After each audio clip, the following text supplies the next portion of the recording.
In today's video, I'm going to teach you how to unlink your bank in QuickBooks Online.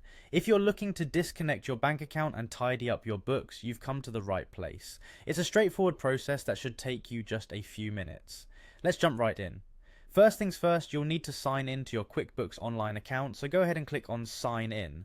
Once you're on the sign in page, you'll notice various options, but look for QuickBooks Online and click on it. Next, you'll be prompted to enter your credentials. This is your usual QuickBooks Online login information that you use to access your account. Carefully type in your username and password and then click Continue. With that, you'll be logged in and ready to proceed to the next steps. Once inside QuickBooks, direct your attention to the banking section. This is where all the linked accounts reside and where you can make the necessary changes. You can get there by selecting Bank Transactions from the menu. This section is the central hub for all your banking activity within QuickBooks Online, showing you every bank account that you've connected along with the transactions. Now find the specific bank account you want to unlink. You'll notice a small bank icon next to each account, which is there to symbolize that the account is indeed linked to your QuickBooks. Click on this bank icon. It will take you to the account details page where you can further manipulate and manage the account settings. Once you arrive on this page, you should see an option called Edit Account Info.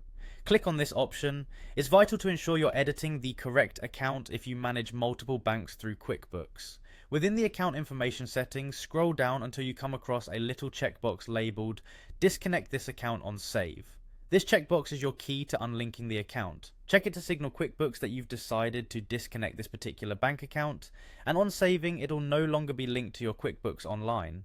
Finally, after you've checked the disconnect box, don't forget to hit Save. Saving these changes is the last step to ensure that the account is successfully unlinked. Once saved, if you navigate back to your banking section, you'll see that the account no longer appears as linked, and there you have it. With these simple steps, you've successfully unlinked a bank account from QuickBooks Online. Remember, while it's a quick process, always double check to make sure you're unlinking the right account, especially if you have multiple accounts.